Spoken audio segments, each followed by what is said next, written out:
Olha aí. Então, vamos lá. Semana 4, segunda-feira, o Evangelho do Reino. Vamos começar aí, falando um pouquinho sobre o Evangelho do Reino. Gálatas, se não me engano, Gálatas 5:1, ele fala que o autor, Paulo, ele diz que qualquer um, mesmo que seja um anjo, vier pregar, ou ele próprio, ele tendo pregado ali por tantos anos e em tantos lugares o Evangelho do Reino, mas mesmo se ele um dia virar o cocão e resolver pregar outro evangelho, ou até um anjo descer do céu e com toda a glória, e resolver pregar outro evangelho, que seja outro além daquele que Cristo nos ensinou e que os apóstolos pregaram, seja anátema, seja maldito. Então, mas se ele diz pregar outro evangelho, então qual é o evangelho que deve ser pregado, E aí a gente tem várias indicações. É só olhar para Jesus, para os apóstolos. Jesus é a pedra angular, nossa referência, e os apóstolos ali é o fundamento sobre o qual Jesus alicerçou a igreja. Então, eles são nossa referência, Os escritos ali que estão nos evangelhos e o livro de Atos e as epístolas escritas pelos apóstolos são nossa referência. E vocês, ao examinar os evangelhos, você vê que Cristo ele anunciava uma única coisa. Apesar de ele ensinar várias coisas, ele ensinava sobre o amor, ele falava sobre paz, mas o que ele anunciava, o que ele pregava e o que ele ensinou os discípulos a pregarem, ele deu a ordem, quando ele enviou ali os 12, quando ele enviou os 70, ele deu uma única ordem: ide, e anunciai, arrependei-vos, pois está próximo o reino dos céus. E essa é a mensagem que devemos anunciar. Mateus 4:23, Jesus ele sai por toda a cidade, por todas as cidades ensinando o evangelho do reino. Mais para frente, você vai ver uma passagem ali onde Jesus, em Mateus 4:5, onde Jesus ia pelas sinagogas falando a respeito do evangelho do reino.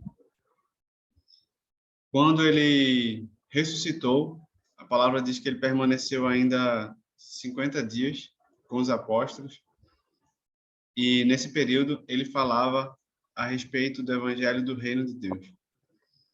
Em Atos, quando Filipe estava pregando, e a palavra diz que quando deram crédito a Filipe, Filipe pregava a respeito do senhorio de Cristo e do seu reino. Paulo, ele ia anunciando nas cidades o senhorio de Cristo, Cristo como Senhor e o seu reino. Então, é esse o evangelho que devemos pregar, é esse o evangelho que devemos ensinar, é esse o evangelho que devemos viver. Qualquer outro evangelho é maldição porque, assim, só é maldito porque Deus não gosta, não. É porque, na verdade, o evangelho do reino, o entendimento de que Cristo é Senhor e de que o seu reino sobre a nossa vida que vai nos transformar para sermos a semelhança dele, é que nos habilita a entrar no céu justamente por causa dessa transformação, coisa que outra mensagem, outro ensino, outra doutrina não vai trazer. E é justamente porque incomoda, é porque é algo que mexe na ferida, é algo que tira a gente do conforto, da nossa zona de conforto. E então, quando a gente é confrontado ali com alguém sendo Senhor sobre nossa vida, é algo que deixa a gente bem desconfortável, Alguém ali assumindo toda a autoridade, todo o controle, todo o poder, toda a influência sobre a nossa vida, é algo que nos deixa desconfortável. E por isso que tanta gente se fere, se dói tanto quando vamos anunciar o evangelho para as pessoas, porque é algo que realmente machuca, é algo que abate, com todo orgulho e nos leva para uma posição de humildade, de mansidão, conforme o nosso Senhor nos ensinou, nos instruiu a aprender dele, Então, é o único evangelho que faz tudo isso com a gente. Mesmo o evangelho da salvação, que é tão pregado, tão anunciado, e é muito parecido, né? É algo que não traz transformação, porque é muito fácil dizer que se eu pecar, se eu errar, se eu cair, eu vou ter alguém que me salvou. E, na verdade, Jesus Cristo é o único Salvador, né? Nós temos acesso à salvação, né? Ao céu, digamos assim, ao paraíso, através de Cristo, através do seu sacrifício ali na cruz, do seu sangue derramado, do seu corpo entregue na cruz. Isso é fato, isso é verdade, isso é algo inquestionável. Mas eu saber disso não muda a minha vida, né? É como se eu tivesse um super-herói que morreu por mim e que a qualquer momento eu sei que eu posso contar com ele, que ele vai me tirar do fundo do poço, ele vai me livrar, ele vai consertar minhas besteiras, e na verdade não é isso. Enquanto que o evangelho do reino, ele vem colocar ordem na nossa vida.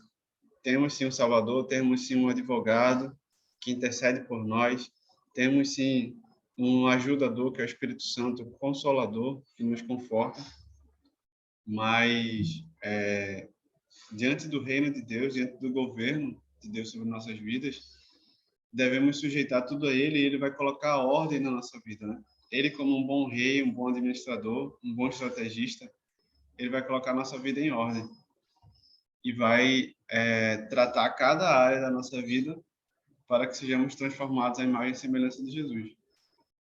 Esse é o ponto X, né? Esse é o ponto-chave aí do Evangelho do Reino. Então, aqui no livreto, né, traz algumas passagens, Colossenses 1,13, fala, ele nos libertou do império das trevas e nos transportou para o reino do Filho do seu amor, né? O reino do seu Filho amado, o reino de Jesus Cristo. Mateus 24,14, ele fala, e será pregado este evangelho do reino por todo mundo, para testemunha a todas as nações, então virá o fim. Essa profecia é linda, né? Assim, é algo que me toca muito, que mexe muito comigo quando eu li, porque é algo que me incentiva, né? Me estimula, me motiva muito a anunciar o Evangelho do Reino, para acelerar a volta de Jesus, né? Devemos ser pessoas que trabalham para acelerar a volta de Cristo. Então, uma das coisas para acelerar a volta de Cristo é anunciarmos o Evangelho do Reino. Então, é uma profecia assim que me dá uma força muito grande. Então, o reino de Deus, ele não, né, não vem com visível aparência, não é como os reinos desse mundo, né? Os reinos desse mundo tem tronos, tem palácios, tem cavalos, tem carros, tem opulência, né? Tem luxo, tem muita coisa visível, né? E que logo ao bater o olho a gente logo identifica um reino, né? Uma rainha. Mas o reino de Deus não é assim. O reino de Deus ele também não está no futuro, né? O reino de Deus não está em nenhum lugar aqui dessa terra, mas o reino de Deus está em nós, né? A palavra fala que o reino de Deus está em nós. Então, o que o Senhor quer governar, na verdade, é o nosso coração, é a nossa vida, né? E por isso que o reino dele está em nós. E é um engano, por exemplo, eu ouvi muito desde pequeno que falando o mais próximo que eu ouvi falar sobre o reino de Deus antes de me converter, antes de caminhar aqui com os irmãos, era que o reino de Deus era quando a gente morresse e aí ia para o céu, né? E lá era o reino de Deus. Ou então, quando Jesus viesse, então todos estaremos juntos no reino de Deus. E o Senhor não fala isso, né? O Senhor fala que o reino de Deus era naquele tempo, há 2000 anos atrás, ele dizia que o reino de Deus já estava lá, né? Quando ele estava arrependidos, porque o reino de Deus está próximo, ele queria dizer o reino de Deus já está disponível, já está acessível a todos. Então, o reino de Deus já estava ali sobre os apóstolos, quando os apóstolos se sujeitavam a Cristo, andavam com ele, comiam com ele, e aprendiam seus mandamentos e foram transformados à imagem e semelhança de Jesus.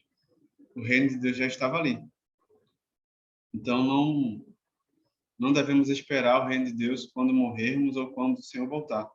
Pelo contrário, devemos viver o reino de Deus hoje, né? Agora, devemos viver esse reino. Quando oramos, né, o Pai Nosso, a oração que Cristo nos ensinou. Oramos, Pai nosso que estás no céu, venha a nós o vosso reino, seja feita a tua vontade, aqui na terra como no céu. Então, estamos declarando, estamos orando, pedindo a Deus algo para aquele momento, para o momento presente. Que hoje seja feita a vontade de Deus, aqui na terra como no céu. Isso é deixar vir o reino de Deus sobre a nossa vida. Né?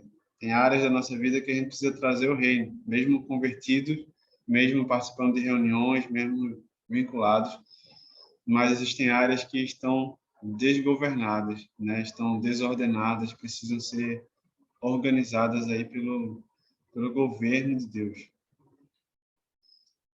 E assim é a vida do discípulo, né? O discípulo é aquele que se submete ao reino de Deus. Então, só recapitulando, Jesus Cristo, nosso Senhor, é o Rei, né? O reino de Deus, ele é hoje, aqui, agora. Né?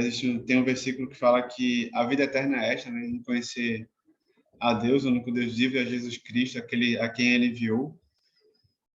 Então é hoje, né? A vida eterna começa hoje em conhecer a Jesus, nosso Senhor, e a Deus, o nosso Pai. Lá em Lucas 17, 20 e 21 fala exatamente isso, né? Que eu estava falando, que o reino de Deus não é no porvir, né? Fala assim, interrogado pelos fariseus sobre quando viria o reino de Deus, Jesus lhes respondeu: não vem o reino de Deus com visível aparência, ou seja, não é algo visível, né? Os judeus esperavam que Jesus, né, o Messias, viria, né, com carros de fogo descendo do céu e iria abater ali o Império Romano, iria libertar o povo judeu, ia ter muitos soldados, cavaleiros. Mas o Senhor não viu nada disso, né? Na verdade, o Senhor pegou um burrinho emprestado ali para poder entrar em Jerusalém, né? E foi aclamado com folhas, né? Ramos de palmeiras. Então, totalmente oposto ao que a galera esperava, né? Então, o reino de Deus ele não vem com visível aparência. Ele fala, nem dirão, ele aqui ou ele lá, porque o reino de Deus está dentro de vós. Então, o reino de Deus está dentro de nós. Possamos zelar, né? Por esse reino, por esse governo, né? Sermos atentos a isso. Vamos lá para as perguntinhas. O que significa o termo Evangelho do Reino? Evangelho significa boas novas do reino, né? O reino de Deus, o governo de Deus. Então, as boas novas de que o governo de Deus está disponível para aquele que quiser ser governado por ele. O que significa pregar o Evangelho do Reino? Significa anunciar, né? Pregar é anunciar as boas novas de que o reino de Deus está disponível para todos. Qual é a relação do reino de Deus e a vida de um discípulo? O discípulo, ele reconhece naturalmente o governo de Deus sobre a sua vida, né? Ele se permite ser governado, se permite ser guiado, ser instruído. Então, o reino de Deus na vida do discípulo é algo primordial. Não existe discípulo sem reino, nem existe reino sem discípulo. A Bíblia fala de dois reinos. Quais são e qual a diferença entre eles? Na verdade, aqui, a Bíblia fala sobre um império e um reino, né? O reino é o reino de Cristo, onde existe um só rei, um só que governa, um só que é autoridade, um só que é o rei. Enquanto que o Império das Trevas, né, o versículo que nós lemos anteriormente, né, que o Senhor nos transportou do Império das Trevas para o reino do seu Filho amado. Então, o Império das Trevas nada mais é do que vários reinos. Quando nós governamos a nossa própria vida, nós somos reis da nossa vida. Então, estamos ali fazendo parte de um reino que está inserido no Império das Trevas. Quando algum espírito, né, demoníaco governa a nossa vida, estamos ali inseridos no reino, num governo que está inserido, faz parte do Império das Trevas. Quando seguimos seitas, religiões controversas, quando seguimos qualquer coisa que não seja Cristo como Senhor, fazemos parte de um tipo de reino, e esses reinos, o conjunto de todos esses reinos, formam o Império das Trevas. A diferença de império e de reino é justamente essa. O reino, existia um só rei, um só governador, e o império é quando existe um dominador sobre todos os reinos, sobre vários reinos, né? Então, o Império Romano, existia um imperador, e esse imperador venceu sobre vários reinos, e ele não destruiu os reinos, mas permitia que os reinos existissem, né? Não tiravam a autoridade dos reis, mas todos os reis eram obrigados a fazer as vontades do imperador e pagar ele os tributos. E assim não é diferente, né? Muitas vezes Satanás nos dá corda, né? Para vivermos o nosso próprio reino, o nosso próprio governo, ou governo de espíritos, né? Eu já tive a oportunidade de ajudar uma pessoa que ele era envolvido com ocultismo, né? Com magias. E aí, quando ele decidiu largar tudo, o espírito que governava a vida dele começou a destruir tudo na vida dele, né? Começou a cobrar tudo aquilo que tinha dado. Tem algo bem triste. Tirou o trabalho, tirou a esposa, começou a atingir várias áreas da vida dele. Foi algo bem complicado. Então, glória a Deus que o Senhor nos transportou do Império das Trevas para o reino do seu Filho amado, né? O Senhorio de Cristo. Atos 2:36. Esteja absolutamente certa, pois toda a casa de Israel, de que este Jesus que vós crucificaste, Deus o fez Senhor e Cristo. Ao falarmos das bases para o governo de Deus, necessitamos esclarecer bem as implicações desse governo. Para isso é necessário entender o que significa ter Jesus como nosso Senhor, né? E aí vejamos o que significa a palavra Kyrios, né? Quando o Novo Testamento menciona a palavra Senhor, referente a Jesus, no original lá é Kyrios, né? Esse Kyrios, nos dias do Império Romano, era a palavra que tinha dois significados. Em primeiro lugar, sentido mais comum, né? Kyrios com letra minúscula, usava para designar toda pessoa rica, com muitas propriedades, que tinham escravos sob sua autoridade. Na verdade, havia muitos escravos no Império, e cada um tinha um Kyrios, um senhor, né? Sobre si. Alguém que era chefe, dono, amo, seu soberano, a máxima autoridade sobre a sua vida. O oposto de Kyrios é escravo. Assim como não pode haver esposo sem esposa, nem pai sem filho, tampouco pode haver um Kyrios sem escravo. Então, por isso que eu falei anteriormente que não pode haver reino sem discípulo, né? Como discípulos, nada mais somos do que escravos, servos do reino de Deus. A diferença é que, fato que nós sempre seremos servos, sempre seremos escravos, seja do império das trevas, seja do reino de Deus. A questão é, a quem vamos escolher servir? Quando servimos ao império das trevas, quando servimos ao nosso pecado, né, a quem nos sujeitamos, nos tornamos servos. Então, quando nos sujeitamos ao nosso pecado, à nossa vontade, somos governados pela nossa própria vontade ou por alguma outra influência,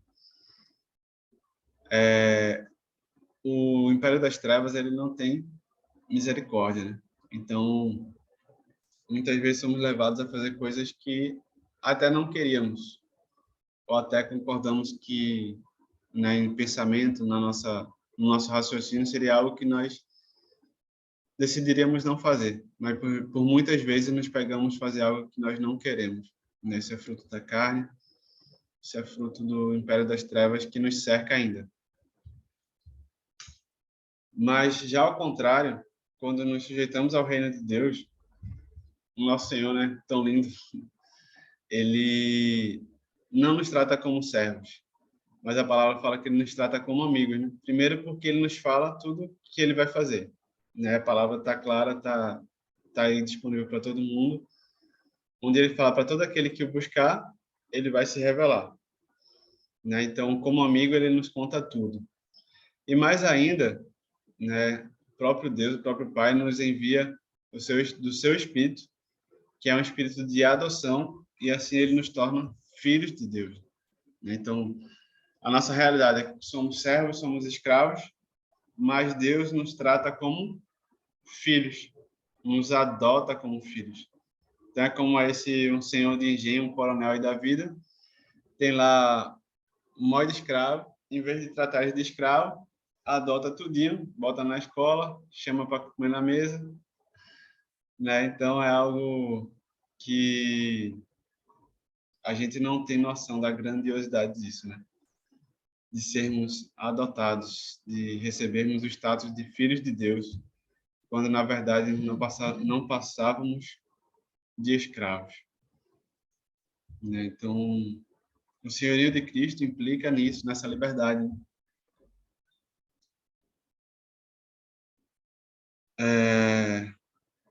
Então, vamos lá para as perguntas. O que significa ter Jesus como nosso Senhor? Alguém quer falar aí? Já que o que significa ter Jesus como nosso Senhor?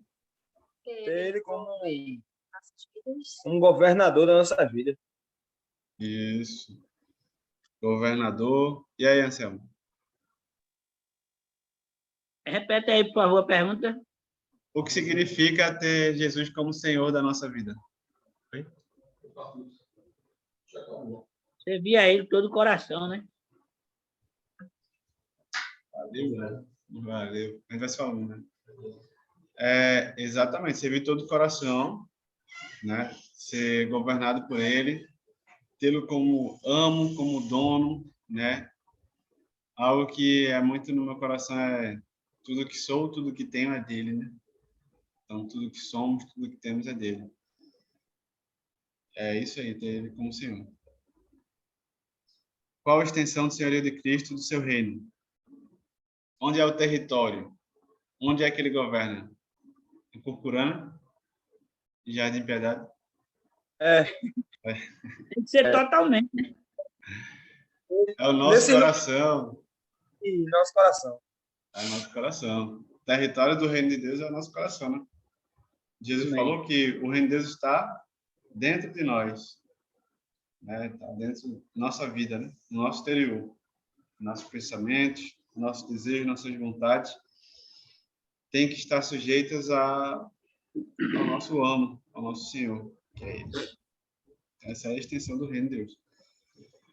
Você tem conhecido Jesus apenas como Salvador ou também como Senhor da sua vida? Como foi a experiência aí de conversão de vocês? Jesus como Senhor ou como Salvador?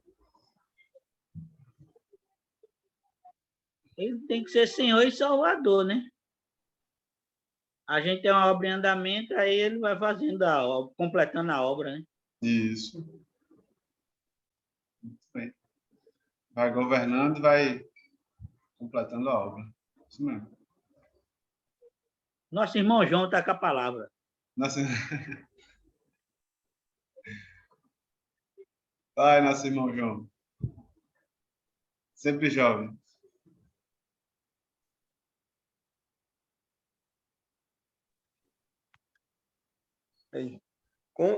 Como Senhor, né? Isso. Glória a Deus. Vi ele por muito tempo como Salvador, mas não como meu Senhor. Isso. Experiência própria.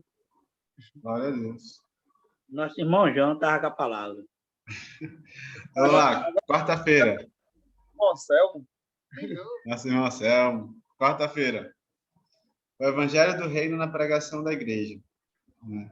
Atos 8:12. Quando, porém, deram crédito a Filipe, que os evangelizava a respeito do reino de Deus e do nome de Jesus Cristo, iam sendo batizados assim homens como mulheres. Mateus 3:2. Arrependei-vos, porque está próximo o reino dos céus. Mateus 3:2 era João Batista, né? Então, antes de Cristo, João Batista, que preparava o caminho para a vinda do Messias, ele anunciava: arrependei-vos, porque está próximo o reino de Deus. Jesus Cristo, após ser batizado, passou pelo deserto, foi cheio do Espírito Santo, passou a andar no poder do Espírito Santo e andou por todas as sinagogas, pregando o evangelho do reino de Deus. Mateus 10, Jesus envia, né, a comitiva de discípulos pelas cidades, e ele dá que ordem? anunciai-vos, arrependei-vos, porque está próximo o reino de Deus. As parábolas, né? As parábolas que Jesus ensinou, Mateus 13, Mateus 7, elas dizem o quê? Sempre começam com que frase? O reino de Deus é semelhante a. Então, o reino de Deus é semelhante a um grão de mostarda, o reino de Deus é semelhante a um tesouro escondido, o reino de Deus é semelhante a um homem que saiu a semear, o reino de Deus é semelhante a uma pérola preciosa. Então, todas as parábolas que Jesus contou foi a respeito do reino de Deus. O reino de Deus é semelhante a um rei que, né, resolveu tirar contas com seus servos. Então, Jesus, né, anunciou constantemente o reino de Deus. E aí não à toa que quando chega em Lucas 17, os fariseus olham para ele e dizem: o Senhor fala tanto desse reino, fala tanto desse reino. Então mostra-nos esse reino. E aí ele dá aquela resposta, né, que a gente já leu, que diz que o reino de Deus não vem com visível aparência, nem está aqui, nem acolá, mas o reino de Deus está dentro de nós. Então, e nós? Né, aqui em Atos 8, 12, vimos que Filipe pregava a respeito do reino de Deus. E nós, como discípulos, como servos desse reino, o que é que nós devemos pregar? E aí? Pode falar, pode falar. O que é que nós devemos pregar? O evangelho do reino. O evangelho do reino. Amém. Aí eu pergunto, para pregar, domingo tem reunião da minha igreja. Isso é pregação? Jesus te ama. Isso é pregação? Não. É verdade. Jesus ama. Isso é um convite. De chamar para a igreja é um convite, né? Assim que eu me converti, deu um tilt na minha cabeça, estava lá em Porto Seguro, lá na Batista. Aí, domingo vai ter evangelismo. Aí, eita, vai ter evangelismo, né? Eu todo animado, fui lá. Quando eu cheguei lá, beleza, fiz a roda, todo mundo orou. Aí, a galera saiu distribuindo aqueles panfletozinhos. Benção. Aí, tá aí tudo bem. Tem lá, né, um versículozinho, show de bola. Aí, atrás do versículo, atrás do panfleto tem o endereço da igreja. Aí vocês entregam o panfleto e dizem, domingo, 7 horas da noite, venha para a reunião na nossa igreja. Aí eu digo, sim, o evangelismo é um... né, assim, é uma bênção, né? Uma estratégia lá que o senhor deu para o irmão, mas não é algo que eu enxergo na Bíblia, entendeu? Não condeno, não tem efeito, muita gente já se converteu assim, né? Muita gente tem testemunho disso, mas eu não posso ensinar isso porque isso não está na Bíblia, né? O que Jesus nos ensinou, né? É bem claro que devemos ensinar e pregar o evangelho do reino de Deus, anunciar o governo de Deus sobre a vida da humanidade, e esse governo é que vai levar cada um à salvação, né? O apelo, né? O tão famoso apelo, né? No fim da pregação, quem quer aceitar Jesus Cristo como seu único e suficiente Salvador? Aí eu digo, onde é que está escrito isso, bendito? Na verdade, Romanos 10, né, capítulo 10, versículos 9 e 10, diz que aquele que confessar a Cristo como Senhor será salvo, né? E de todo o coração crer, será salvo. Porque com sua boca se confessa para salvação, e coração se crê para arrependimento. Sua boca se confessa para arrependimento, e seu coração se crê para salvação. Então, na verdade, não temos que aceitar Jesus Cristo, na verdade, ele que nos aceita, né? Sua misericórdia, e nós, com toda a nossa impureza, todos os nossos pecados, falhas, ele nos aceita como amigos e como filhos, mas nós temos é que reconhecer e nos sujeitar ao governo de Deus sobre a nossa vida, né? Declarar: Jesus, tu és Senhor da minha vida, tudo que sou, tudo que tenho é teu. Governa sobre a minha vida, governa sobre o meu trabalho, governa sobre a minha casa, sobre o meu casamento, governa sobre meus filhos, vem colocar ordem na minha vida, vem me ensinar a viver de forma que te agrada. Esse é o reino de Deus. Esse é o governo de Deus. E não, não, eu aceito o Salvador. Não estão distribuindo Salvador por aí. Ó. Quem quer um Salvador? Eu aceito o Salvador. Não é assim, né, velho? Infelizmente. Mas vamos focar no reino, no governo de Deus, no senhorio de Cristo. E principalmente na nossa vida, né? Porque também existe uma coisa muito tremenda que é a questão da autoridade. A palavra de Deus tem poder e a nossa pregação vai ter poder e vai trazer vida para outras pessoas quando nós vivemos aquilo que pregamos. Então temos que viver o reino de Deus, temos que permitir que o Senhor governe nosso reino, nossa vida, para podermos anunciar também. Amém? Então, vamos lá. Perguntinhas da quarta-feira. Aqui eu esqueci de falar a questão falar do evangelho humanista, né? O evangelho humanista, na verdade, existe há algumas décadas, né? Todo um trabalho de mídia, de conscientização, assim, de forma massiva, né? Da centralidade do homem em todas as coisas, onde tudo foi feito para o homem, onde o homem é a razão de todas as coisas, onde o homem cria, o homem conserta, o homem quebra, o homem vive, o homem morre, e o homem, né? Isso se chama antropocentrismo. E, fruto disso, foram as consciências foram sendo geradas desde berço, né? Lá do jardim de infância, passando pela educação, passando pelos filmes, novelas, por tudo. E fatalmente chegou na igreja, e aí, então temos hoje um evangelho onde o centro não é mais Deus, o centro é o homem. Então se prega um evangelho onde as necessidades do homem têm que ser atendidas e não a vontade de Deus tem que ser realizada.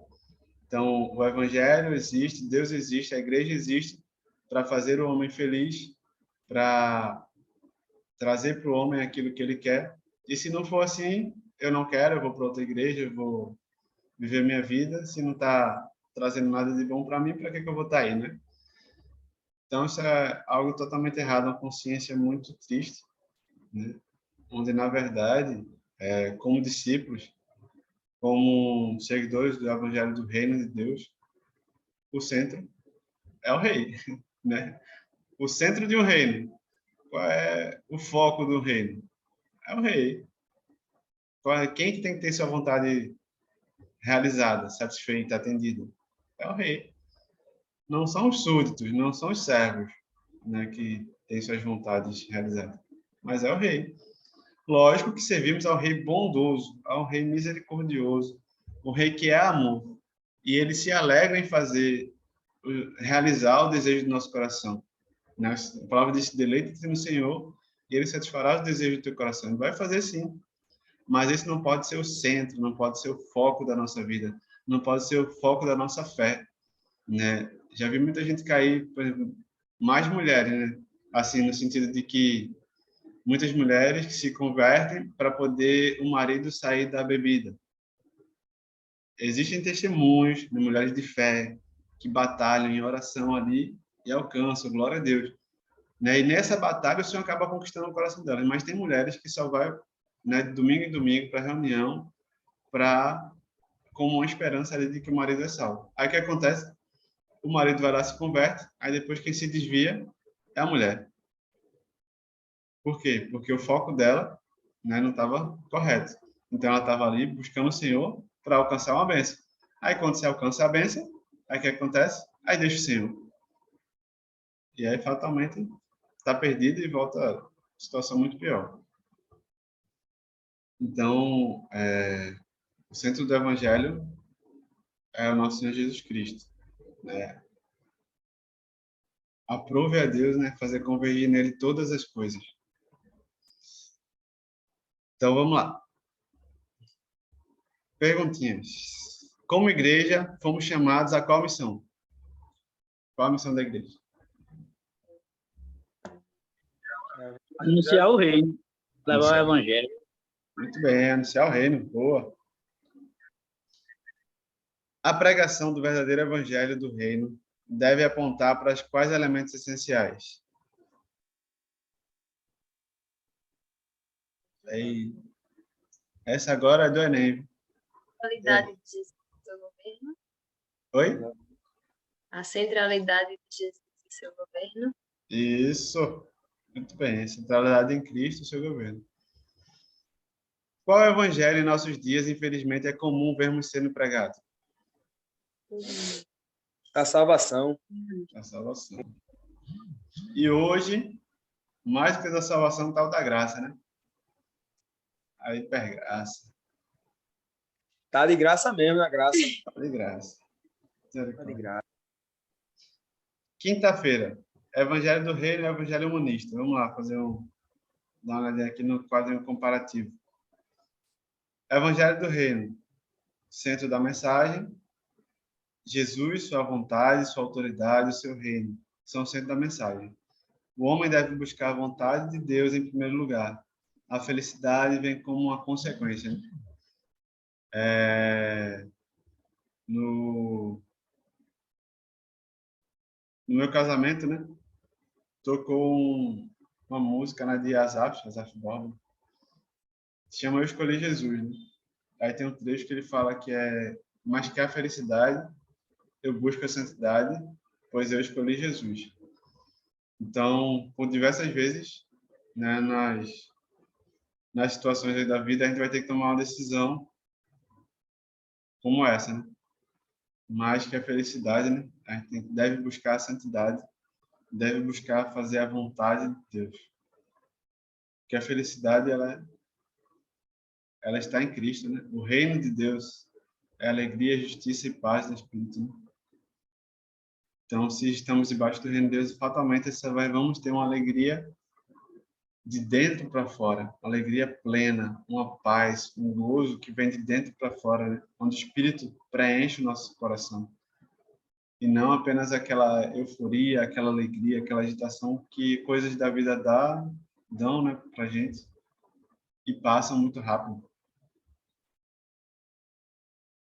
Já o Evangelho Humanista, o homem e a felicidade do homem são o centro da mensagem. Cara, eu já vi, não sei se vocês já viram, locais de reunião assim, tem aquelas placas, sabe aquelas placas que bota assim na rua, né? Tipo, abre assim, né? E bota na calçada. Aí tinha lá, parecia propaganda de mãe de santo, velho. Deus me perdoe, misericórdia. Mas estava lá, buscando promoção no seu emprego, buscando restabelecer seu casamento, não sei o que lá, não sei o que lá. Temos cultos tais horas. Misericórdia, Jesus. Jesus, alcança essas vidas. Mas já vi, não foi só. Oi? O evangelho dos bens. É bronca. A atitude com Deus, né? O Senhor, Evangelho do Reino, atitude com Deus. O Senhor, Kyrios, é Jesus, né? E nós somos seus servos. Deus não tem a obrigação de atender os seus servos. Quando ele os atender, é por causa do seu amor. Então, Deus nos atende porque ele é amor. Mas ele não tem obrigação nenhuma. Já no Evangelho Humanista, é anunciado que Deus existe para abençoar e atender ao homem. Ele tem a obrigação de atender aos pedidos de seus filhos, é tratado quase como um servo do homem. Né? Eu tenho muito temor até, assim, a gente ora, né, e busca, assim, desenvolver os dons. Então, sempre que tem a oportunidade, estou orando ali pela cura de alguém, né, quando tem alguém perto de mim que está com... Começa logo pela minha esposa, com as enxaquecas, pelos meus filhos com as enfermidades. Então, estou ali impondo as mãos, estou orando. E me gera um temor muito grande, tipo assim, um cuidado durante a oração, não dar ordem para Deus, né? Cura, Senhor! Em nome de Jesus, dá a ordem ali para Deus. A gente tem que dar ordem, né, para para enfermidade, para coisa ruim ali, para o espírito, para qualquer outra coisa. Mas a Deus a gente agradece, né? A gente pede, mas nunca dá ordem. Que é Ele que dá ordem para nós. Ele que é o nosso Senhor, né? Então, Ele faz conforme lhe apraz. Evangelho do Reino, as bênçãos. As pessoas vão atrás do Senhor, as bênçãos são consequência. Já no Evangelho humanista, as pessoas vão atrás das bênçãos e não querem o Senhor das bênçãos. As pessoas querem só as bênçãos. É igual filha do Carmo Damião, vai lá, pega o seu saquinho e vaza. Evangelho do Reino. As promessas. Anunciam-se as promessas juntamente com as condições e exigências para apresentadas por Jesus. Né? Então, a maior parte das promessas que a gente enxerga na palavra, elas têm condições, né? Por exemplo, como eu falo muito, né? Cristo nos apresentará santos, irrepreensíveis e inculpáveis ao nosso Senhor. Isso é uma promessa. Só que antes da promessa vem a condição. Se permanecermos firmes e alicerçados, Cristo nos apresentará santos, irrepreensíveis e inculpáveis. Então, a maior parte das promessas ela tem condições. Exigem uma atitude da gente. Exigem uma postura para que essas promessas se cumpram. Temos que ter uma pegada ali, uma atitude, uma postura diante de Deus. E normalmente não são coisas diferentes, mas no sentido de estarmos sempre firmes, olhando para o Senhor, né, sendo fiéis à palavra. Sempre se fizermos essas coisas, as promessas do Senhor vão se cumprir na nossa vida.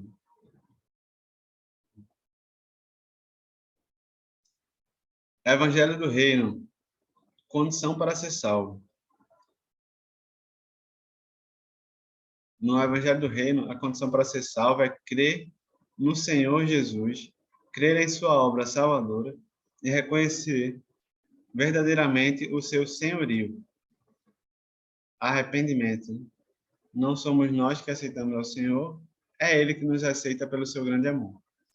No Evangelho monista, condição para ser salvo é aceitar Jesus apenas como Salvador pessoal, sem reconhecer o seu senhorio e a entrega total ao governo de Cristo. Evangelho do Reino, consagração. Só existe conversão de uma consagração total, com uma consagração total. Ou melhor, conversão é consagração. Consagração quer dizer dedicação total à vida de Deus. No Evangelho monista, alguém pode se converter e ser salvo sem se dedicar completamente ao Senhor. Isto é conversão, independente de consagração. A consagração é o passo que alguns assumem mais tarde. Então, essa aqui fala a questão, ficou meio confuso aí, mas fala muito sobre o crente 3S, né? Não sei se você já ouviu falar. Crente 3S. É o crente salvo, sentado e satisfeito. É o cara que está lá, não, já reconheci Cristo como Senhor, né? Já aceitei Jesus. Agora é só vir todo domingo, sentar aqui no banquinho, ouvir a palavra, voltar para casa e esperar a morte chegar e eu estou salvo. Né? E, na verdade, não é isso, não. Na verdade, o Senhor nos chama a desenvolvermos a nossa salvação. Né? E esse desenvolvimento da salvação passa pelo que ele chama aqui de consagração. Né? Devemos nos consagrar, estarmos dedicados ao Senhor. Evangelho do Reino, a porta. Há apenas duas portas, a porta larga e a estreita. A porta estreita é aquela na qual o discípulo de Jesus renuncia tudo, vive uma vida reta e dedicada a servir a Deus. No Evangelho humanista, há 3 portas: a larga, a estreita e a média, né? Igual a porta de casa aí. A do banheiro 60, a da entrada 80, a do quarto 70. Então, no reino de Deus só existem 2 portas: a estreita e a larga. Ou você vai pela estreita, ou você vai pela larga. A larga conduz à perdição, a estreita conduz à salvação. Já no evangelho humanista, criam uma terceira porta, que é a porta média. Então, você precisa ser santo, mas nem tanto. Você precisa ler a Bíblia, mas não precisa ser todo dia. Você precisa orar, mas não sempre, né? Então, o evangelho humanista, ele vai naquele meio termo, né? Assim, cara, tu é humano, é falho. Tu lê a Bíblia ali 2 vezes por semana, tá bom. Então, nem a porta estreita, nem a porta larga, também não é. Então, isso aí é balela. Fujam da porta média. Perdão e santificação. Evangelho do Reino. Perdão dos pecados é pela graça e gratuito, mas seguido de uma consequente transformação de vida.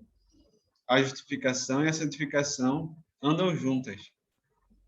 No Evangelho humanista, ensina-se a justificação independente da santificação. Isso quer dizer que alguém é perdoado dos pecados, mesmo que continue pecando. Estar debaixo da graça de Deus significa a tolerância de Deus. Isso é um perigo. Perigo. Uma vez eu vi alguém dizer assim: é melhor alguém lhe assaltar e levar tudo do que alguém lhe ensinar o evangelho errado. Porque o cara leva tudo, você reconstrói ali, você conquista, você está vivo. Agora, se alguém te ensina no evangelho errado e você vai vivendo achando que está certo, cara, você vai para o inferno sem nem saber. Viu? Ele não está roubando só suas coisas materiais, né? Ele está roubando sua eternidade. Então, o Senhor tem um juízo muito pesado sobre essas pessoas que ensinam um evangelho barato, que negociam com a verdade. Né? O Senhor tem um juízo muito pesado sobre essas pessoas. Mas a gente tem que estar atento. E para estar atento, a gente precisa ler a palavra, precisa conhecer a palavra para saber discernir quem que está ali ensinando conforme a palavra mesmo, conferindo a palavra, e quem está inventando coisa da cachola. Então, está seguindo aí 10 de homens. Vamos lá para as perguntas. Qual o centro da mensagem do Evangelho do Reino de Deus e do Evangelho humanista? Jesus, sua vontade, sua autoridade e seu reino. Isso, isso é do Reino de Deus, né? E o humanista? O homem é a felicidade. Isso. Qual a diferença da atitude para com Deus nos 2 evangelhos? Assim, como que o cara do Evangelho do Reino enxerga Deus? Como Deus Senhor. Como Senhor. Como que E o o outro, cara do Evangelho humanista enxerga Deus? como Salvador, interesse. Muitas vezes isso também, mas aqui ele está querendo dar foco como mordomo, né? Como, na Faz verdade, tudo. Deus é nosso escravo, né? Ele vai lá e faz tudo, como o Sam falou. Quero. Se fosse como Salvador, Como se fosse o gênio da lâmpada, né? Você está É. ali, aí quer realizar um desejo, aí vai lá, pega a Bíblia, esfrega, dá 2 esfregadas assim na Bíblia, aí E vai lá e pede, faz Queria ir 3 para pedidos. Surubim, Oi? queria ir para Surubim, irmão, e tem uma vaga. Olha. Tá vendo? Então, o evangelho do reino, nós somos os servos, nós que fazemos a vontade do Senhor. No evangelho humanista, nós somos os senhores e Deus é o servo. Misericórdia. O que significa consagração? dedicação total da vida a Deus. Amém, isso mesmo. Qual a porta na qual um discípulo de Jesus deve passar? a estreita. A estreita. Porta estreita. Graças a Caminho Deus, estreito. me mudei, Não estou mais morando em Porto Alegre.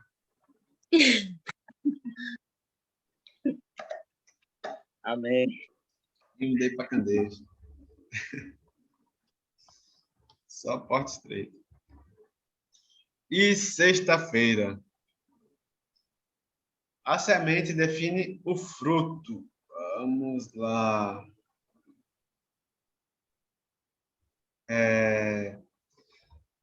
Jesus Cristo, né? Ele disse que pelos frutos os conhecereis, né?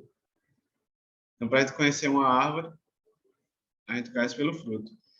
Hoje, né, está muito desenvolvida assim, a botânica, né, o estudo das plantas. Tem até aplicativos que você tira foto lá das folhas e sabe qual é a árvore, né? E quem entende pode até conhecer. Mas, para quem não conhece, até uma pessoa que não conhece nada, se vê um fruto na árvore, vai saber de que é aquela árvore, né? O cara vê lá um caju, vai saber que é um pé de caju. Agora, se o cara vê lá uma árvore sem nada, só pelas folhas, para saber qual fruto que ele dá, é difícil. Tem que conhecer bastante. Então, pelos frutos é que nós conhecemos. Então, devemos dar frutos bons, frutos dignos de arrependimento, né? João Batista deu uma cajadada lá nos fariseus, quando os fariseus foram lá ser batizados, e ele disse: quem vos iludiu, dizendo que vocês iriam fugir da ira vindoura, né? Arrependei-vos e deem frutos de arrependimento. Então, devemos dar bons frutos. O Evangelho fala que o machado está posto à raiz, toda árvore que não der fruto, ele corta, né? Arranca e lança no fogo, onde haverá choro e ranger de dentes. Eu vi essa semana uma ministração que falava sobre a parábola da árvore, né? A árvore não dava fruto, e aí o Senhor resolveu arrancar a árvore. E aí alguém foi lá e intercedeu. E disse: não é certo que se cavarmos, adubarmos, ela poderá dar fruto. Então deixa, eu vou cavar, espera mais um ano. Eu vou cavar, vou adubar. Se daqui a um ano ela ainda não der fruto, aí o Senhor pode cortar. Então o Senhor, ele tem uma sentença, né? Ele tem um princípio de arrancar as árvores que não dão frutos. Então precisamos dar frutos. Que frutos são esses? Frutos de arrependimento, né? Então é essa vida de arrependimento, de se afastar do pecado, de se sujeitar, de confessar, né? São frutos de uma pessoa que é submissa, é humilde, é mansa. Frutos do Espírito, então buscar o Espírito para que o Espírito Santo manifeste o fruto dele na nossa vida.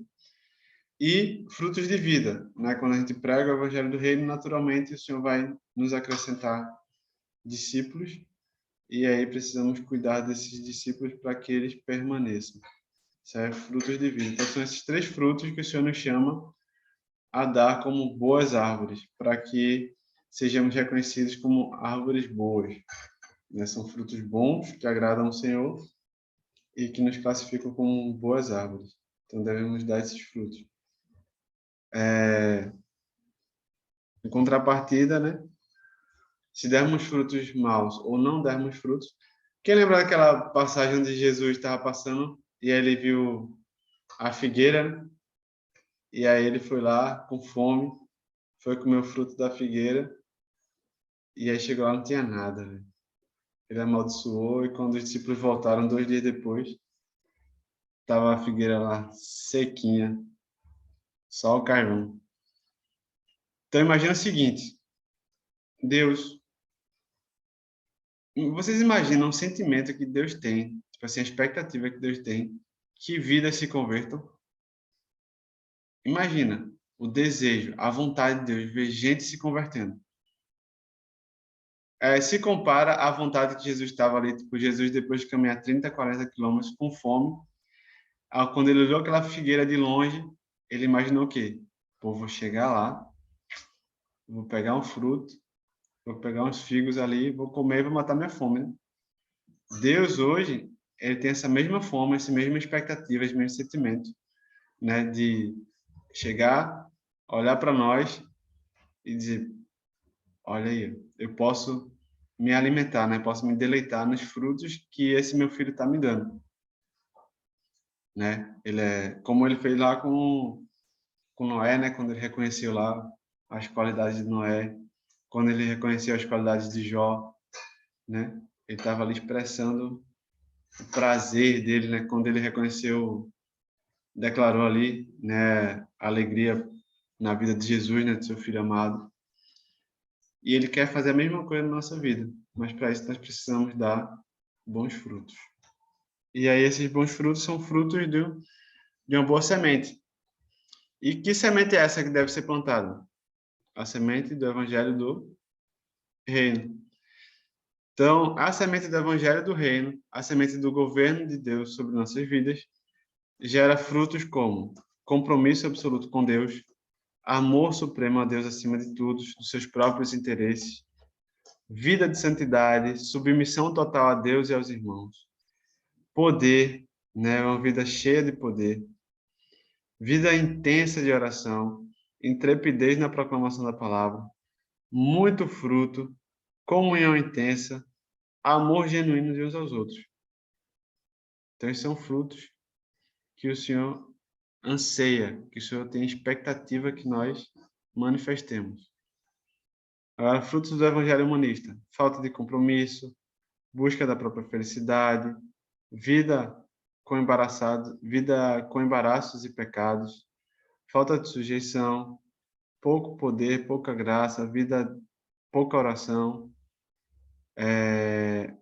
tem vergonha de proclamar a palavra, né, timidez, manifesta pouco fruto, pouca disposição para estar junto, tudo é desculpa, né, na hora da comunhão, falta de cuidado, né? Então são frutos aí de uma semente ruim. Vou mostrar aqui, ver se vocês conseguem ver, só para Anselmo. Não sei se aqui. Deixa eu ver aqui. Pronto, aqui dá para ver. Sim, sim. Tá bom, né? Então, aqui, né, nesse primeiro aqui, nós temos aquele que não crê em Deus, né? Onde ele tem ali eu, e esses pontinhos são as áreas da nossa vida. Então, essa é a vida, né, daquele que não crê em Deus. Então, Deus ali está fora da vida dele, né? O círculo ali é a vida da pessoa, então Deus está totalmente fora, né? A cruz representando Deus, Deus totalmente fora da vida da pessoa. Aqui, o segundo já é uma pessoa que crê em Deus, certo? Então, ali tem a vida da pessoa, né? Ela está no meio, as coisas da sua vida ao redor delas, e Deus é simplesmente mais uma área da sua vida. Então, aquela pessoa que diz, eu tenho a vida secular e tenho a vida cristã, né? Isso aí não existe. Temos uma única vida. Então, Deus ali é só uma área da vida dela. Então, ela segue fazendo suas coisas, ela foca no seu trabalho, foca nos seus estudos, e nessas áreas Deus não entra. Mas ali tem um momento da sua vida que ela separa para estar com Deus. Então, Deus é só um departamento da sua vida. E o discípulo, na verdade, o discípulo é Deus está no centro e eu sou só um atributo, né? Uma área, algo ali na vida de Deus. Então, posso ser um cooperador na vida de Deus. Né? Então, essa aí é a vida do discípulo. Deus no centro e todas as coisas giram em torno da vontade de Deus. Então, o discípulo ele não vive mais para si, vive para Deus. Toda a sua vida é estruturada em função da vontade de Deus. Jesus é o seu Senhor. Este experimentou um verdadeiro arrependimento. que diferença entre o discípulo e um religioso, né? O segundo ali seria um religioso, né? Que ele tem Deus na sua vida, mas Deus é só mais uma coisa na sua vida, né? Como se fosse só mais um a fazer. Então, somos religiosos, discípulos ou incrédulos? Discípulos, glória a Deus mesmo. Vamos lá, perguntinhas para terminar a semana 4. Quais os frutos do Evangelho do Reino produzidos na vida de um discípulo? É para falar todos? Vou falar aqui bem rapidinho. Compromisso, amor supremo a Deus, santidade, submissão, poder, oração, intrepidez, fruto, comunhão e amor. Só uma coisinha rapidinho que eu queria falar. É que eu estava falando com o João, assim, que nos frutos eu vi 2 pontos, mas agora eu vi mais um, assim, relacionado à comunhão, assim, com os irmãos, né? Que fala da submissão total a Deus e aos irmãos, Isso. fala da comunhão intensa, diariamente juntos e embaixo. Amor genuíno uns aos outros, assim, a ligação, né? O corpo. Isso.